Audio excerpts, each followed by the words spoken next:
Transitioning, without pause, from the scary opening monologue of Future Legend, this track begins with the crowd cheering, as if to relieve us and remind us that this is just a rock album, a piece of entertainment. But then, This ain't rock and roll! This is genocide! and we are shocked right back into realizing that this rock album is not here to entertain us, but to represent the possible future. Future Legend gave us an overview of the post-apocalyptic reality of Hunger City. The next track, the title track, narrows it down and focuses on the heroes of the album. And, as always with 70s Bowie, the heroes are the rock and rolling youth. As they pulled you out of the oxygen tent, you asked for the latest party. The track begins at the moment when it was finally possible to go out into the world, with the radioactive fallout apparently down to a safe level. The survivors, who hid in oxygen tents, can now come out. So what do the youngsters do when they emerge from the tent? Do they think about building a new world? Nah, they just want to party. The youth of the mid-70s, implies Bowie, has only parties on its mind, and doesn't care about anything else. With your silicone hump and your tanning stump, dress like a freak she was, Doc Browning's squeaky walls. Expanding on what we have already been told in Future Legend, this passage suggests that the dwellers of Hunger City are all mutants. They have all become like the characters in Freaks, Todd Browning's 1932 classic horror flick. If we take it in the context of the youth culture of the day, it might be a comment on the freaky glam scene of 74, which, as Bowie noted at the time, had nothing to do with art anymore, and was all about looking outrageous. As the progenitor of the serious, arty side of glam, Bowie may be expressing his disgust with what it has become. Crawling down the alley on your hands and knees. I'm sure you're not protected for it's plain to see. The diamond dogs are poachers and they hide behind trees. Hunted to the ground they will, mannequins with killer pills. But there is another kind of youth. Some kids are not partying and dressing up, but rather grouped in killer gangs. Violent youth gangs, skinheads and others, were becoming quite a concern in the early 70s, and Bowie tells it through a future dystopia reminiscent of A Clockwork Orange. The gangs, termed Diamond Dogs, are described as mannequins, a term which suggests that they have a fashion sense, but no human emotions. They are also termed poachers, a word that already appeared in Future Legend, serving to shed some more light on the nature of life in Hunger City. The citizens, who are part human, part animal, have become game for two kinds of poachers, either the authorities who are sitting high on Poacher's Hill, or the Diamond Dogs, who hide behind trees and hunt you to the ground. Caught between them, the regular folk have to tread carefully. I keep a friend serene. Will they come? Oh baby, come unto me. Will they come?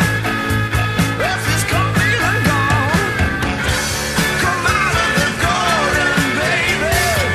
You catch your death in the fall. Young girl, they call them the Diamond Dogs. Young girl, they call them the Diamond Dogs. It seems that there's fear in the city that one day, very soon, the Diamond Dogs are going to rise up in revolt and take over. The singer, however, seems to be ambivalent about the notion. The chorus can be understood in two ways. It could be that he is talking to his girlfriend, who is afraid of the Diamond Dogs and hides in the garden, preferring to take her chances in the fog, the nuclear shroud, than to face them. She keeps asking, will they come, while he is trying to assuage her fears and convince her to come out of the foggy garden. Or it could be that it is the singer talking to us about the Diamond Dogs, asking in anticipation will they come, and calling for them to come out of the garden and come on to me, i.e., to take over the city and change his boring life. The line, well, she's come, been and gone, reminds us of Lady Grinning Soul, who comes and goes and lays belief on you. The singer, it seems, hopes that if the Diamond Dogs indeed do come and take over, they will provide him with something to believe in. It can also be heard as a reference to drugs. The garden might be that magical place you go to when you are stoned, and where the fog in your brain can eventually kill you.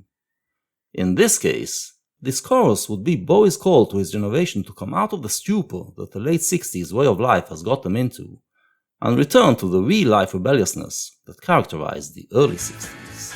The Halloween Jack is a real cool cat, and he lives on top of Manhattan Chase. The elevator's broke, so he slides down the road onto the street view. Oh, toss it, go man.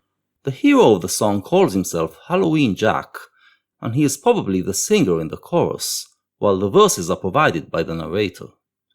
The nickname he chose alerts us to his nature. Halloween suggests that he actually feels comfortable in this reality full of freaky mutations, while Jack is traditionally a rebel's name. We learn that he is one of the privileged ones who live on top of a skyscraper, which used to be a bank, but there are no banks anymore, safe above the lethal fog, and yet he chooses to go down to the street and have fun with those below. When he does, he slides down a rope and fancies himself a Tarzan, indicating his pop culture sensibility. Meet his little horsey with his ghost town approach. Her face is sans feature, but she wears a ballet brooch. Sweetly reminiscent, something mother used to be. Wrecked up in paradise, diamond dogs are civilized. Down on street level, he meets his girlfriend, whose brooch he is fond of. The mention of Salvador Dali fits the surrealistic picture that Bowie paints, but more specifically, he may be referring to Dali's famous ruby lips brooch, a sensual mouth he created out of rubies and pearls. These stones are now easy to come by, so the kids use them to make fashion accessories. The need to resort to accessories to create a sense of sensuality arises because her natural features, while still holding vestiges of the past, have been wrecked and paralyzed, leaving her face featureless. This may be the effect of the nuclear fallout, but it also reminds us of 1984, where the people are compelled to repress their facial expressions to hide their true thoughts from the authorities. This is strengthened by the assertion that diamond dogs are sableized, a pun on civilized, which suggests that the authorities have managed to tame the dogs to a large extent, turning them into sables, something different from their wild and free nature. But some of this nature still remains, as those diamond dogs who run in gangs attest, and that is why our hero is enamored by them. They may be violent thugs, but there is also something pure about them, something that is still connected to the past, and has not been ruined by the apocalypse and the new order that came in the aftermath. Halloween Jack, who looks to the past, to those days of rock and roll wildness and freedom, is hoping that the Diamond Dogs uprising will bring some of it back, so he launches once again into the chorus. Then, In the year of the scavenger, the season of the bitch, sachet on the bobo, scurry to the ditch. Just another future song, lonely little kids. Try and wake up tomorrow. the final verse keeps the ambivalence going. The year of the scavenger, the season of the bitch, is the year of the Diamond Dogs that we were given heed of in the opening track, and there are good and bad things about this year.